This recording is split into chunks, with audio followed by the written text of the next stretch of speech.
anak-anak, sebelum memulai videonya, jangan lupa subscribe dan like kalau kalian suka sama konten dan video dari channel kita. Serta sarannya ya, apa yang harus kita bahas selanjutnya.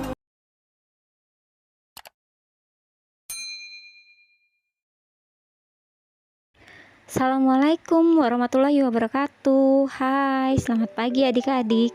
Semoga adik-adik sehat selalu ya. Sebelum kita mulai, kita berdoa dulu ya. Semoga apa yang kita pelajari hari ini bermanfaat untuk adik-adik semua. Berdoa dimulai. Hari ini kita akan melanjutkan pembelajaran kita untuk tema 2 kelas 4 pembelajaran 3 dengan tema selalu hemat energi. Pembahasan hari ini masih tentang energi, khususnya sumber daya alam dan bahan bakar. Langsung saja kita mulai ya adik-adik. Mari kita mulai dengan mengamati gambar 1.13 pada halaman 13. Di situ tampak sebuah pemandangan yang dipenuhi oleh hutan dan bukit. Nah, adik-adik, kita coba amati bersama ya. Apa yang kalian lihat pada gambar tersebut? Pada gambar tersebut tampak sumber daya alam yang semuanya merupakan benda yang terdapat di alam. Contohnya, apa saja yang ada di dalam gambar tersebut adik-adik? Yang pertama adalah matahari. Yang kedua adalah tumbuhan. Yang ketiga adalah air. Dan yang terakhir adalah angin. Sebelum kita bahas lebih lanjut tentang sumber daya alam, adik-adik sudah tahu belum apa itu pengertian dari sumber daya alam? Sumber daya alam adalah segala sesuatu yang berasal dari alam, yang dapat digunakan untuk memenuhi kebutuhan hidup manusia. Apa saja sih yang termasuk sumber daya alam? Yang pertama ada tumbuhan dan hewan. Mengapa tumbuhan dan hewan termasuk sumber daya alam? Karena tumbuhan dan hewan berasal dari alam, yang dapat digunakan untuk memenuhi kebutuhan manusia. Begitu juga dengan matahari, angin, dan air. Matahari, angin, dan air juga merupakan sesuatu yang berasal dari alam dan dapat digunakan untuk memenuhi kebutuhan makhluk hidup. Untuk lebih jelasnya lagi, kakak akan menjelaskan apa saja yang termasuk dalam sumber daya alam. Sumber daya alam sendiri terbagi menjadi 2, yaitu sumber daya alam yang dapat diperbaharui dan yang kedua sumber daya alam yang tidak dapat diperbaharui. Kakak akan menjelaskan satu persatu apa saja yang termasuk dalam sumber daya alam yang dapat diperbaharui dan juga sumber daya alam yang tidak dapat diperbaharui. Sumber daya alam yang dapat diperbaharui merupakan sumber daya alam yang akan selalu tersedia di alam.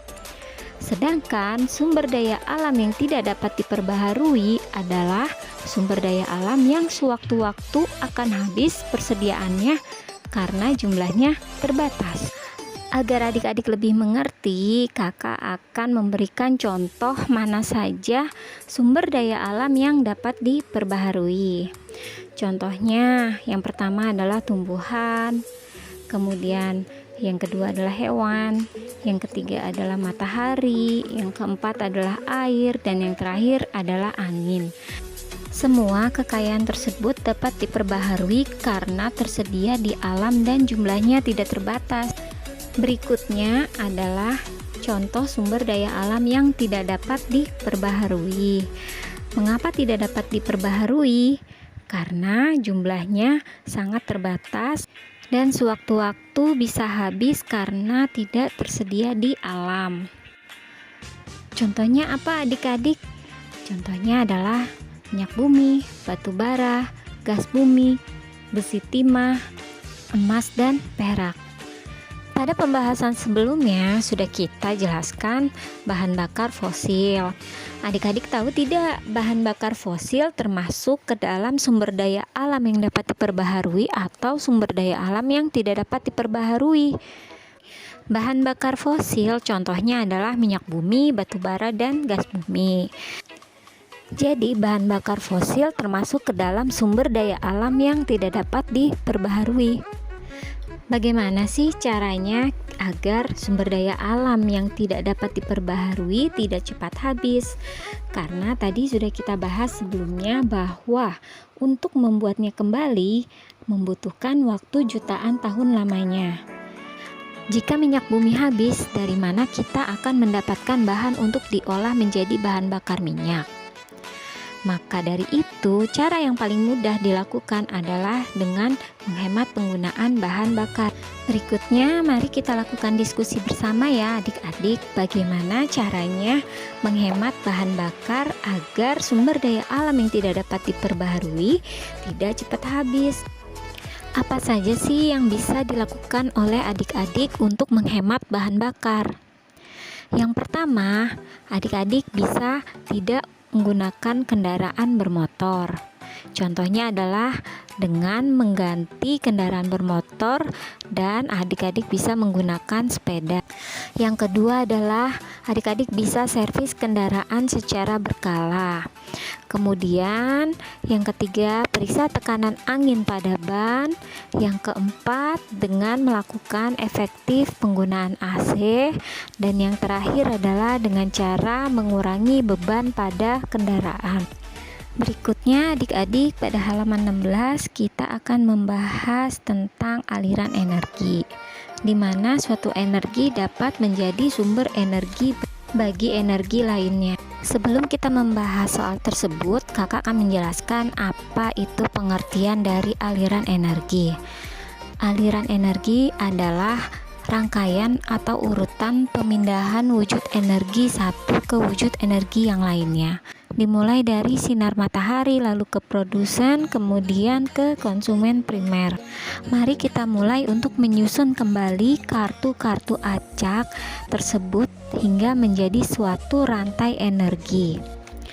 Untuk yang pertama, ada sapi, rumput, manusia, dan matahari. Rantai energi yang berurutan yang pertama adalah dimulai dari matahari, kemudian rumput, lalu sapi, dan yang terakhir adalah manusia. Kemudian untuk rantai energi selanjutnya ada batu bara, listrik, matahari, dan tanaman purba. Urutannya adalah sebagai berikut. Yang pertama matahari, kemudian tanaman purba, lalu batu bara, dan yang terakhir adalah listrik. Dan yang terakhir rantai energinya ada hewan purba, matahari, BBM, dan kendaraan. Urutannya adalah matahari, hewan purba, BBM, kemudian yang terakhir adalah kendaraan.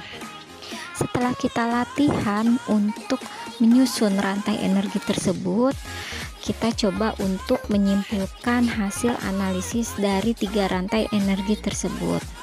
Yang pertama adalah rangkaian urutan pemindahan bentuk energi satu ke bentuk energi lainnya. Yang kedua, rangkaian dimulai dari sinar matahari lalu ke produsen, dan peran cahaya matahari adalah sebagai salah satu syarat untuk terjadinya fotosintesis. Dan yang terakhir, berpindahnya energi ke konsumen primer atau herbivora dan selanjutnya ke konsumen tingkat tinggi. Demikian adik-adik untuk pembelajaran kita hari ini. Kakak harap adik-adik sudah mengetahui tentang sumber daya alam dan juga tentang bahan bakar. Semoga apa yang kita pelajari hari ini bermanfaat untuk adik-adik. Jika adik-adik suka dengan video ini, jangan lupa subscribe, like, dan komennya. Adik-adik juga bisa share video ini ke teman-teman ya. Jangan lupa nyalakan loncengnya supaya adik-adik bisa nonton video-video selanjutnya dari kami. Sekian dari kakak. Assalamualaikum warahmatullahi wabarakatuh.